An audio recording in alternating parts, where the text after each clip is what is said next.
before the conquistadors, before the collapse, there was an empire that rose from the waters of a lake. An empire where every neighborhood had its own god, where hearts beat in offering to the sun, and where war wasn't just strategy, it was religion. Welcome to Tenochtitlan. Welcome to the Mexica world. Welcome to Voices of History. Welcome to the Deep Dive. Today, we're plunging into the fascinating world of the Mexica civilization. That's right. The people who built the amazing city of Tenochtitlan long before the Spanish arrived. We've got stacks of historical accounts, different interpretations, and we really want to get into the skin of their society, their history, their culture, what made them tick before European contact. Exactly. We'll trace their journey from their somewhat mythical origins right through to their complex social structure, their beliefs, daily life, even their military might. It's about understanding what made them so, well, remarkable. Okay, let's dive right in. Now, many people know them as Aztecs, but they called themselves Mexica. Where does that name actually come from? The sources suggest a couple of interesting ideas.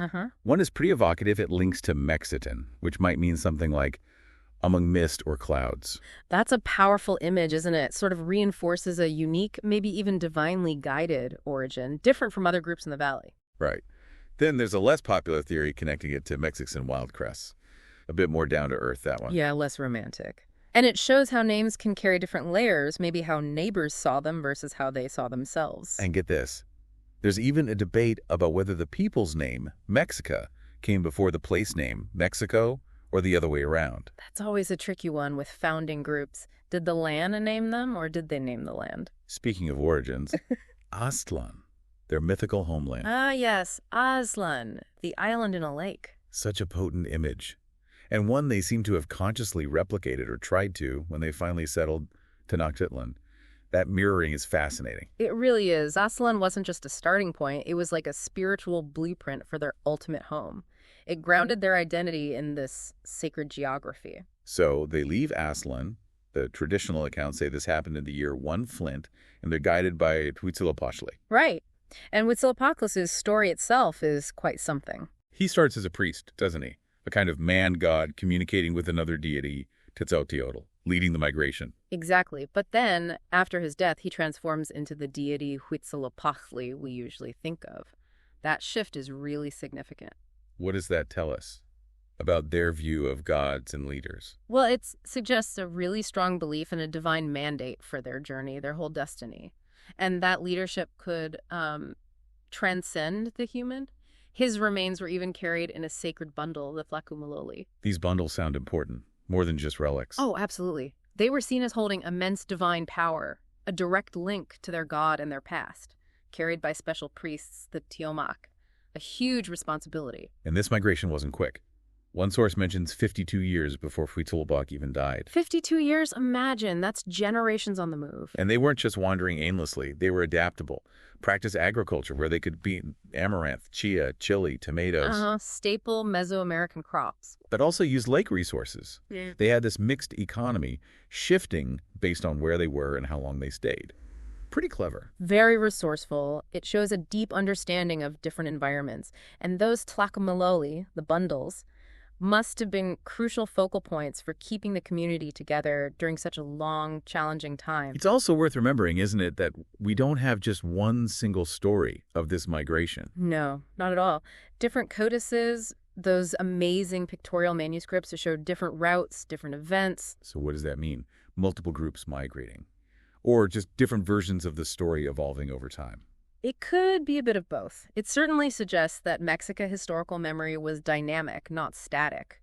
Different groups might have emphasized different parts of the journey. It makes piecing together a single narrative, well, complex. Eventually, though, they arrive in the Valley of Mexico.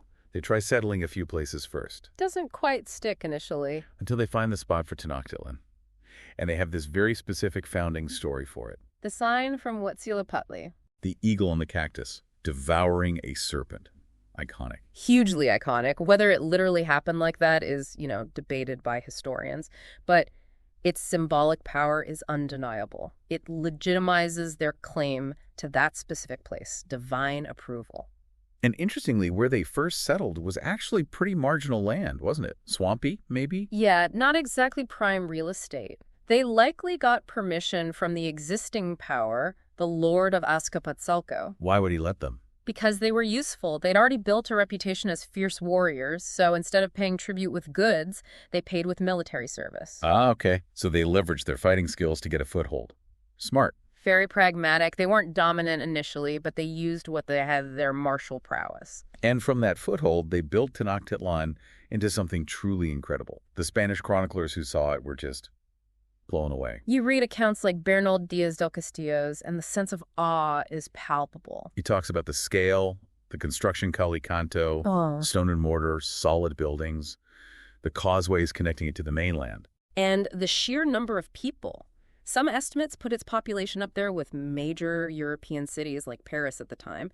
It clearly surpassed anything the Spanish expected. How on earth did they feed everyone on an island? Well, that's where the chinampas come in. Pure genius. The so-called floating gardens. Kind of. They weren't really floating, but they were artificial islands built up in the shallow lake bed.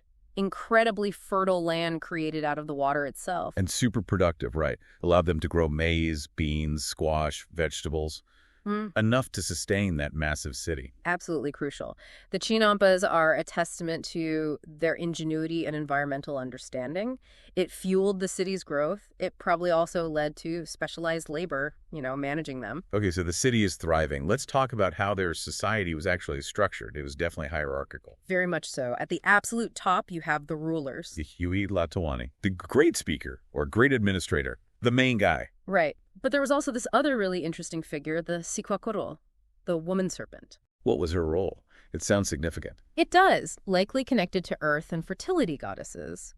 Her exact political power is debated, but she certainly held major religious authority and perhaps acted as a sort of prime minister or advisor, especially earlier on. So, a kind of dual leadership, at least initially. It seems that way. Over time, though, the power of the Huey Tlatoani definitely became more centralized. So below the rulers, the nobility, the Pippleton. Yes, they held the key government, military, and religious positions. Owned land, had privileges. But it wasn't just about birth, was it? You could become a noble through military success. Exactly. There were hereditary nobles, but also nobles who earned their status on the battlefield. Moctezuma II, later on, apparently made efforts to integrate these meritocratic warriors more closely into the power structure, maybe to consolidate his own power base. Interesting. Then you have the Azteca, the merchants. The long-distance traders, a very specialized and often privileged group. They weren't just traders, though, were they? They traveled far, gathered intelligence, sometimes acted as diplomats or even spies. Absolutely. They were vital for the economy, bringing in exotic goods, but also for state intelligence. They often traveled with armed escorts, which tells you something about their importance and the dangers involved. What about craftsmen?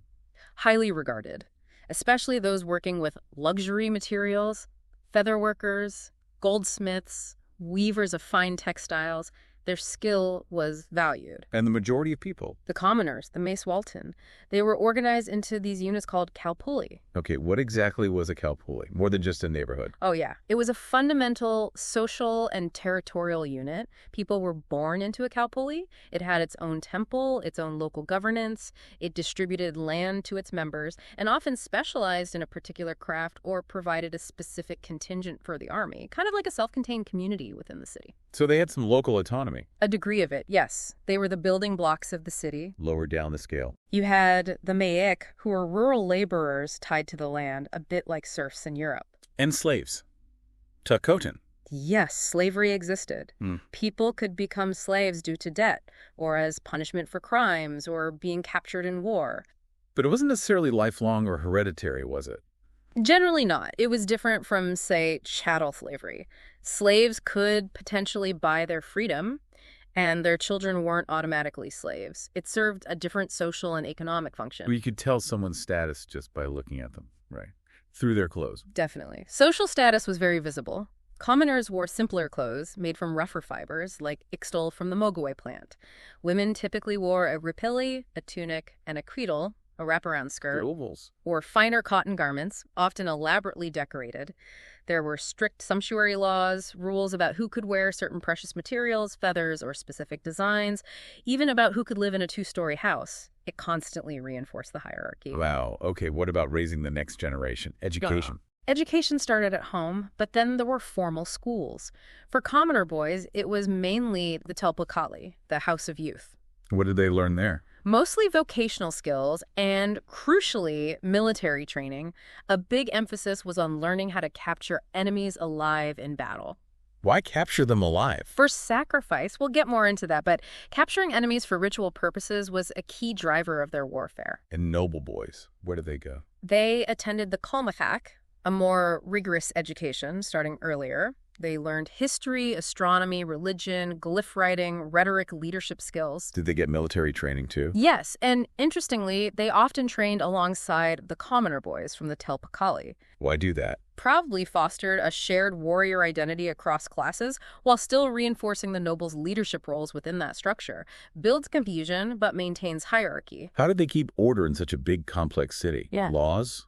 Courts? Oh, yes. They had a developed judicial system. It was hierarchical. Local courts within the Kalpuli handled smaller matters.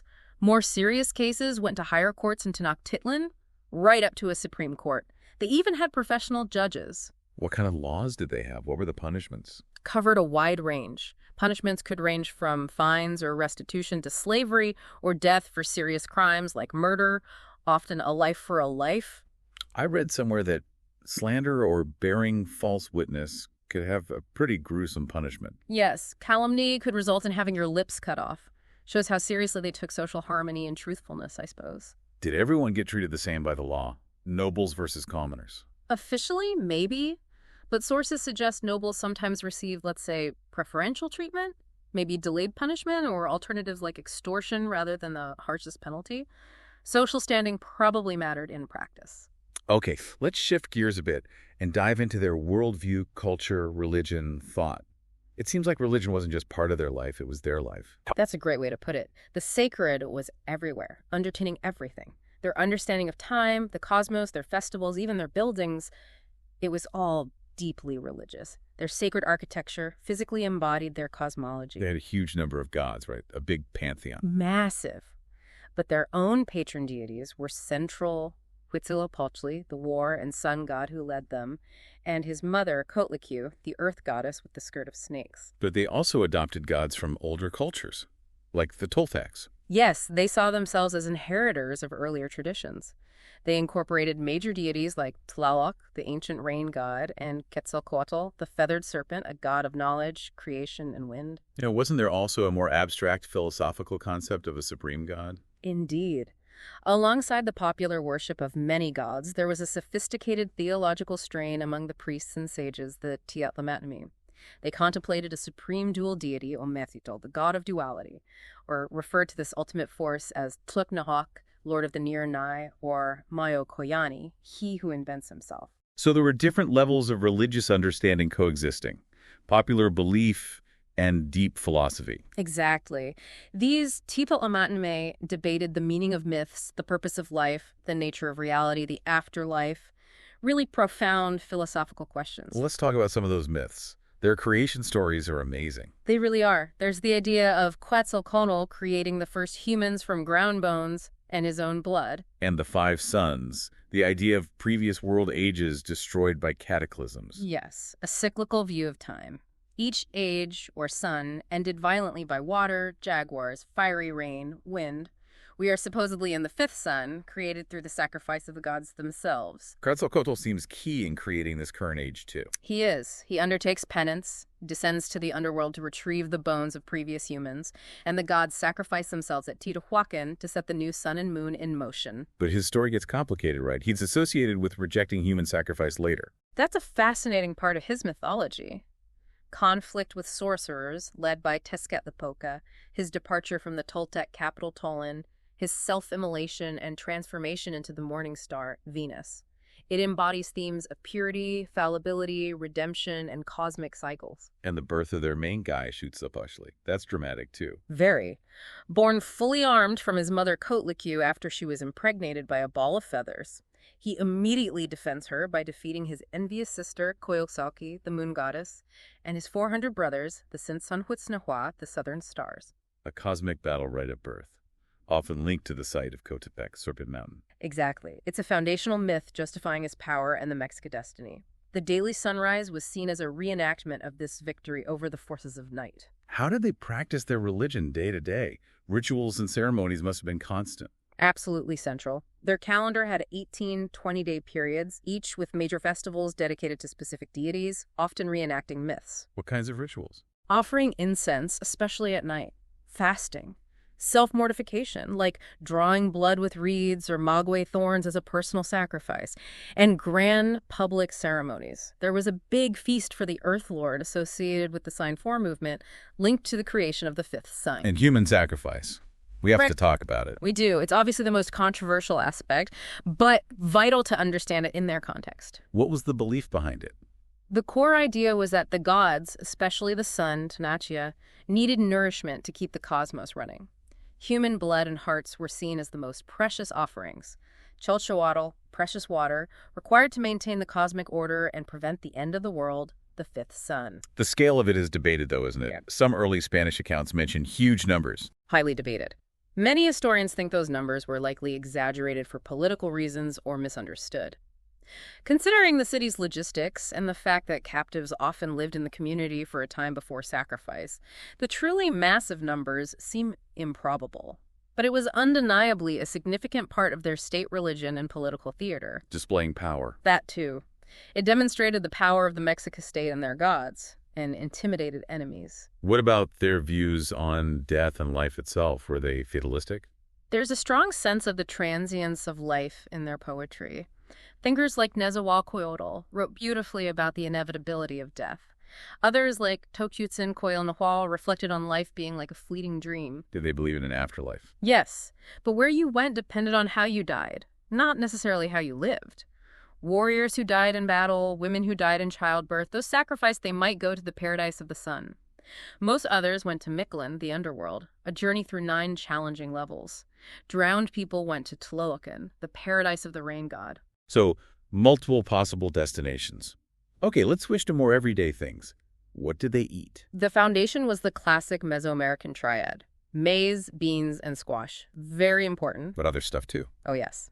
Amaranth and chia were vital grains. Tomatoes, chili peppers, essential for flavor. What about protein? Turkey, the guajolote, was common. Also a specific breed of dog, the Itzcuintli, raised for food. Insects. I read they ate insects. They did. Grasshoppers, chapulins, maguey worms, ant larvae called Eskimos, sometimes called Mexican caviar, even stink bugs called jumoles. Very resourceful protein sources. What about larger game? Deer and maybe tapir were likely more for the nobility. Commoners might get rabbit or various birds occasionally, less frequent than the staples. How did they cook? Lots of boiling and steaming. Grinding maize on a metate for tortillas and tamales was fundamental. Atole, a warm maize drink, was a staple beverage. And pozole, the hominy stew, has ancient roots. Were there rules about eating? Men and women separate? Sometimes it seems men ate first or separately from women and children. But communal meals were also important, reinforcing community bonds. Diet would also vary depending on region and what was available locally, of course. We touched on clothing and status before. Commoners in rough ixal fiber, nobles in fine cotton. Right, the huipili tunic and cuetal skirt for women were standard.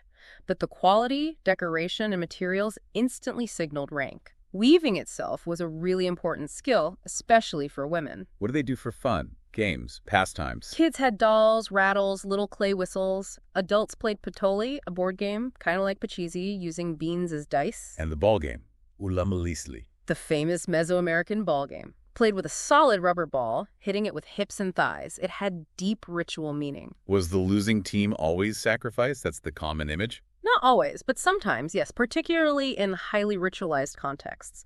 It seems it was usually the losers, though some interpretations suggest winners in certain myths. But it was also played for recreation, and skilled players were sometimes shown off as entertainment. What about hygiene? Were they clean? Remarkably so, according to the Spanish accounts. They bathed regularly, apparently more often than contemporary Europeans. And they had sweat baths.